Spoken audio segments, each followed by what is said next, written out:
Yahya était un jeune homme devenu aveugle. Rejeté, résigné, il s'était retiré du monde et vivait seul dans une grotte. Chaque jour, il tressait des cordes qu'il vendait aux rares commerçants de passage. Une nuit, alors qu'il dormait, il entendit une voix de femme, douce et étrange. Pourtant, aucun pas, rien, juste cette voix qui lui disait « Veux-tu retrouver la vue ?» Yahya, surpris, tourna la tête. « Qui es-tu ? Je ne t'ai pas entendu venir. » Elle répondit calmement « Je suis venu te rendre ce qu'on t'a pris. » Mais Yahya la repoussa, méfiant. « Passe ton chemin. Je ne sais pas si tu es sorcière ou mendiante, mais moi, je n'ai rien à t'offrir. » La voix reprit « Je ne cherche ni or ni faveur. Je suis une femme. Qui sait rendre la vue ?» Un silence lourd s'installa. Puis Yahya murmura « Quel est le prix à payer ? Et dis-moi comment t'appelles-tu » Elle répondit « Je m'appelle Elzaria. Épouse-moi. Mais promets de ne jamais poser de questions sur mes origines, ni sur mon passé. » Yahya hésita, puis demanda « Pourquoi une femme voudrait-elle épouser un aveugle, reclus dans une grotte ?» Elle dit « Parce que j'ai besoin d'un homme, qui ne pose pas de questions la nuit. » Après un long soupir, Yahya accepta. « D'accord.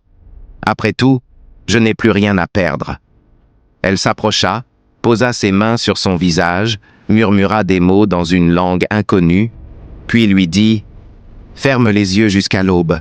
Quand tu entendras ma voix, ouvre-les. » Et elle disparut dans l'obscurité. À l'aube, il entendit sa voix. « Ouvre les yeux, Yahya. » Il obéit, et pour la première fois depuis des années, il voyait les couleurs, la lumière, les formes, tout était réel. Mais la femme avait disparu. Seule sa voix flottait. « Je reviendrai cette nuit. » Quand la nuit tomba, elle revint. En entrant dans la grotte, Yahya la vit pour la première fois. Il s'attendait à un monstre ou une vieille magicienne, mais non. Devant lui se tenait une femme d'une beauté envoûtante, le visage à moitié dissimulé sous un voile noir. Elle dit « Tu vois, Yahya, j'ai tenu parole. Maintenant, c'est ton tour. » Il osa demander « Dis-moi, es-tu humaine ?» Elle répondit, doucement mais fermement « Tu m'avais promis de ne poser aucune question.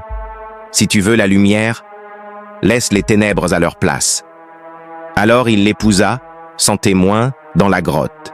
Ils vécurent ensemble. Elle l'aidait à tresser ses cordes, à cuisiner, à vivre. Mais chaque nuit, avant l'aube, elle disparaissait sans un mot et revenait comme si de rien n'était. Quand il lui demandait où elle allait, elle se contentait de sourire. Les années passèrent. Ils eurent 3 filles magnifiques. Jamais l'ombre d'un doute dans leurs regards, jamais un mot étrange sur leurs lèvres. Yahya n'était plus seul, mais un doute profond, silencieux, rongeait ses nuits. Parfois, il se réveillait à l'improviste, et la grotte redevenait vide, glaciale, sans trace d'elle. Le doute commença à peser lourd sur Yahya. Chaque nuit, alors qu'il entendait sa femme disparaître en silence, il se demandait « Où va-t-elle ? Qui est-elle vraiment ?» Un jour, un vieil homme du village mourut. Lors des funérailles, Yahya s'y rendit, pensant simplement rendre hommage. Mais au cœur de la nuit, au milieu des torches et des pleurs, son regard croisa celui d'Elzaria. Il resta figé. Elle était là. Mais dès qu'elle le vit, elle disparut dans l'ombre. Perturbé, Yahya rentra chez lui. Il ne dormit pas cette nuit-là. Il décida de découvrir la vérité. Il fit semblant de dormir, et quand Elzaria se leva, voilée de noir, il la suivit discrètement. Ce qu'il vit le glaça. Elle ne marchait pas. Elle flottait au-dessus du sol. Il faillit fuir, mais resta. Elzaria s'arrêta devant une tombe, s'agenouilla et prononça des mots inconnus. La tombe s'ouvrit, et elle entra. Yahya, caché derrière un rocher, observa. Ce qu'il vit lui ôta le souffle. Elle était penchée sur un cadavre, sa main plongée dans sa poitrine. Elle se nourrissait, mais ce n'était plus la femme qu'il connaissait. Son véritable visage de djinn était apparu, terrifiant, inhumain. Yahya recula, étouffa un cri. Mais Elzaria leva la tête et le vit. Elle poussa un hurlement strident et s'enfuit vers les montagnes, disparaissant dans la nuit. Quand il rentra, Elzaria n'était pas là. Elle ne revint pas. Le lendemain, un mot était cloué à l'entrée de la grotte. « Ne cherche pas, ne pose pas de questions. Si tu le fais, le pacte sera brisé. Occupe-toi des filles. » Depuis ce jour, Yahya ne revit plus Elzaria. Mais chaque nuit, des bruits étranges hantaient la grotte. Ses filles, innocentes, demandèrent toujours « Où est maman ?»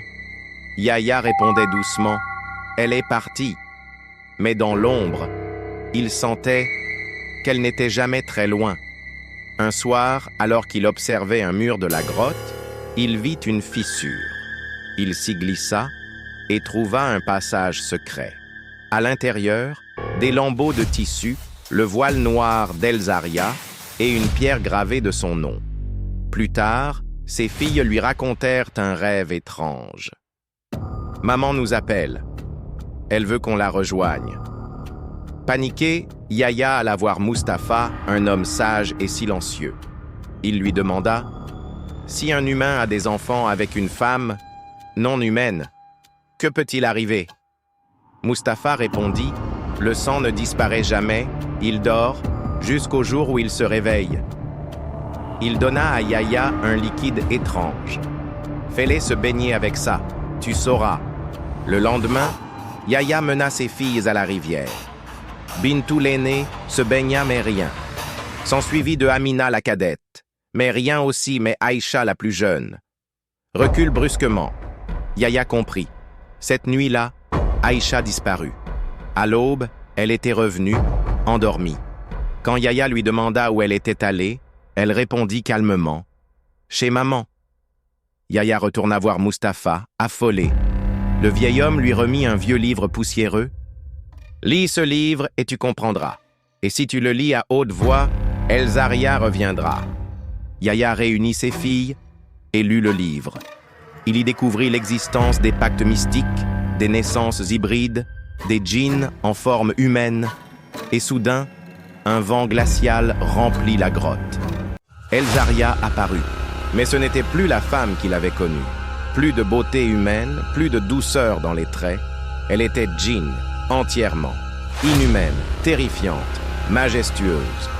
Elle dit « Tu as brisé le pacte, je t'avais prévenu. » Yahya, tremblant, demanda « Que veux-tu » Elle répondit « Nos filles, elles sont miennes. » Yahya hurla « Pourquoi m'avoir choisi ?» Elle dit « Je cherchais un regard qui ne pose pas de questions, un cœur qui aime sans condition. Je t'ai trouvé. » Puis elle posa un ultimatum. « Soit tu les aimes comme elles sont, soit tu me les confies. Un jour, leur vraie nature refera surface. » Yahya regarda ses filles. Son amour fut plus fort que sa peur. Il ouvrit le livre et lut à haute voix. Les mots prirent vie. Le sol trembla. Le vent rugit. Elzaria se tordit, cria, puis, dans une colonne de fumée, disparut. Depuis ce jour, on ne la revit jamais. Les filles grandirent, humaines, normales, aimées. Mais Yahya ne parla plus jamais de cette histoire. Car parfois, la plus grande preuve d'amour, c'est de ne pas chercher à savoir.